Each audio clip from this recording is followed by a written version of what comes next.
जमलेलो आहोत। आज आपण या ठिकाणी महाड सत्याग्रह दिन म्हणजे पाणी आणि मानवतेचं जे नातं आहे ते सर्वप्रथम डॉक्टर बाबासाहेब आंबेडकरांनी जगाला सांगितलं। मी युनो मध्ये गेल्यानंतर त्या ठिकाणी त्याच विषयावर चर्चा झाली आणि मी म्हणलं की भारतामध्ये पाणी आणि मानवतेचं नातं 20 मार्च 1927 ला इस्टॅब्लिश झालं आणि ते भारताचे महान नेते डॉक्टर आंबेडकर यांनी ते इस्टॅब्लिश केलं आणि तोच दिवस आपण 20 मार्च हा दिवस राईट्स टू वॉटर डे म्हणून साजरा करतो। World rights to water day युनोलाही आम्ही मागणी केली की हा दिवस जो आहे हा world rights to water day म्हणून साजरा करण्यात यावा।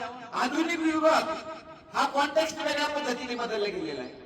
आपल्याला 7 दिवसाला पाणी येतं, काही जिल्ह्यामध्ये 15 दिवसाला, जालन्यासारख्या ठिकाणी 15 दिवसाला पाणी येतं। त्या लोकांनी कसं जगायचं हा मोठा प्रश्न लोकांसमोर आहे। आपण जर बघतो आपल्या संभाजीनगर, छत्रपती संभाजीनगर शहरामध्ये सुद्धा वॉटर मीटर बसवण्याची चर्चा चालू आहे।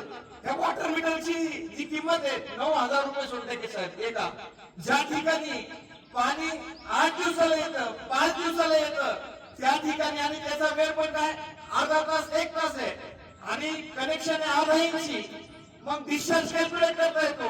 मग वॉटर मीटर लावून 9,000 रुपये प्रत्येकाच्या खिशातून कशासाठी घ्यायचे? याच्यासाठी राईट टू वॉटर हे का बरं आवश्यक आहे? ते राईट टू वॉटर हे आवश्यक आहे। साहेबांच्याच जिल्हा परिषद सदस्य असलेल्या वाळूच्या ठिकाणी ते मागच्या आठवड्यात एक आंदोलन झालं पाण्याचं।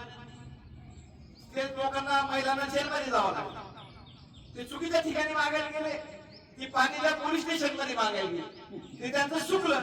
परंतु जर तो कायदा जर असता तर त्या पोलिसांनी त्यांना धरून घेऊन जायच्या ऐवजी त्या पोलिसांनी त्यांच्यासाठी जो पाणी सोडत नाही त्याच्यावर कारवाई केली असते। याच्यासाठी राईट टू वॉटर कायदा अत्यंत आवश्यक आहे, पाणी हक्क कायदा अत्यंत आवश्यक आहे आणि त्यासाठी आपण